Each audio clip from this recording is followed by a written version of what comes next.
I think Vivek and Donald Trump have been comparing notes already because of what he said tonight about digital banking currency.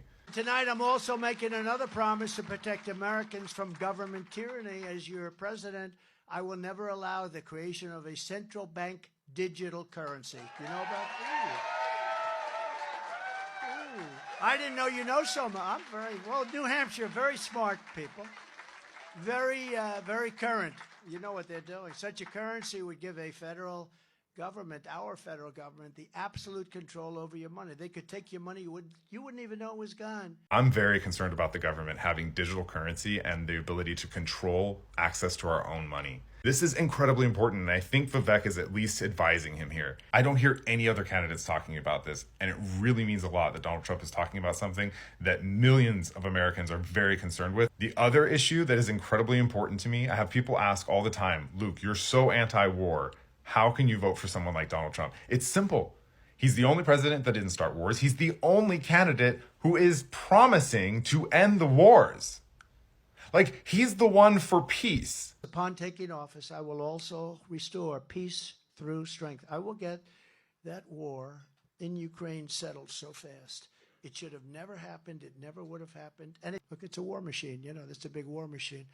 And it's very sad, but I will get that straightened out very fast, very early. I think I'll get that finished when I'm president-elect. I think I'll get it long before I take the office. Once we have it, I'll get that. And Israel too. I hope something's going to happen before, but that attack on Israel would have never ever happened. Iran was broke. They didn't have the money to give to Hamas or Hezbollah. And it would have never happened. I'm the only candidate who can make this promise, and this is a big promise, maybe the most important promise I can make. I will prevent World War III. You're closer to World War III right now than you've ever been. We have a man that can't even speak, and he's negotiating for us. He's the only candidate saying, yeah, we need to go in there and stop the killing and death that is occurring. He's the only one bringing that up. Out of all the candidates, the Republican. These people are not Republican or Democrat or they're all just people. It's just like you and me.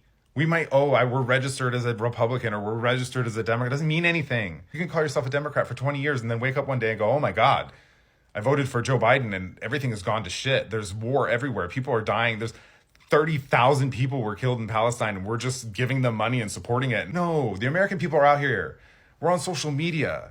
Okay, we're interacting with each other and we're learning things quicker than we ever did before. People who are on social media are exposed to so much in the world. We get to know about other cultures and other languages and other places. We get to see things from other perspectives and then we find out when we're lied to. The majority of us know what's going on. The majority of us understand what January 6th is. The majority of us know what's going on and happening to the people in Palestine. The majority of the people get it. I would say that there's 80% of Americans who are on the same page. And then there's 20% who aren't. But you would think if you watch the media and if you listen to these politicians and if you paid attention to whatever it is, the propaganda from the left or the right, you would believe that everybody out there was insane. But that's because it's a lot of bots and it's a lot of people like The View as a platform of completely out of touch of has-been elites who have tons of money and huge egos, and they sit around and bitch and complain and work everybody up into thinking that everybody hates each other. It's crazy. But I'm not falling for it anymore. And I hope you don't fall for it either. There's no reason for us to. It's time for us to vote for somebody who is actually against war. Oh my God. A candidate in America who is against war. I mean, there's literally nobody in Congress that's against war. I mean, maybe Bernie, but it depends. This is crazy. Of course we vote for the guy that's going to end the wars. The one campaigning on it, at least. The one that didn't start any before. One that doesn't turn a blind eye and be like, oh, okay, a lot of killing going on over there. Well, 30,000 bombs. That's a bomb per person. What kind of hostage recovery operation requires a bomb per person? Like every single structure needs to be completely leveled. It's ridiculous. The American people, we know this, okay? Anybody who acts like they don't and is like, oh no, Israel reserves the rights for the... You're ridiculous. You're absurd. You're an absurd person. That you think, oh yeah, I can't see what's going on. If you're on social media and you have access to the internet and you can do, 5 or 10 minutes worth of research, you know what's going on. We all get it. Not allowed to talk about it, but we all know what's going on. So you don't have to be Tucker Carlson to understand what's going on here, okay? Kids who have social media know what's going on now. They're making memes about things that are serious because they're too young to understand that they're serious. It's funny to them, but they know what's going on. Ranting right now, but I wanted to say to anybody who's still listening, it's incredible to me that you listen to me and give me a chance to talk to you.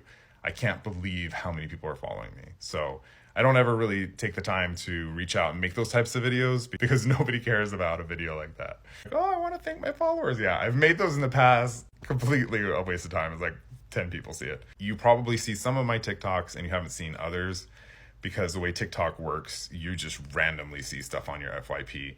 So you've probably seen me before and liked something I said or really hated it. And then if you haven't blocked me by now, you're seeing me at some point. I'm going to disagree with you. I'm like, my TikToks are always going to be as honest as possible. They're my positions. And sometimes it's, I've lost a bunch of friends because I've said positive things about Trump. And I've lost a bunch of friends because I said what's going on in Palestine is completely absurd and unacceptable. So, I'm going to lose friends. And for those of you who've managed to disagree with me and still be here and still for some reason making it this far into a video, 7 minutes into a video, thank you. It means a lot that you support me. And I try to get to your comments as much as possible. The comments take a whole bunch out of me, so I don't always stay in the comments for very long. But I do appreciate everybody and everything you've been saying. I appreciate the criticism, not just the compliments. I hope that I can continue to learn how to do this thing because, like I said in other videos, I don't know what I'm doing. I just talk a lot, and I decided that I would just try talking to the internet.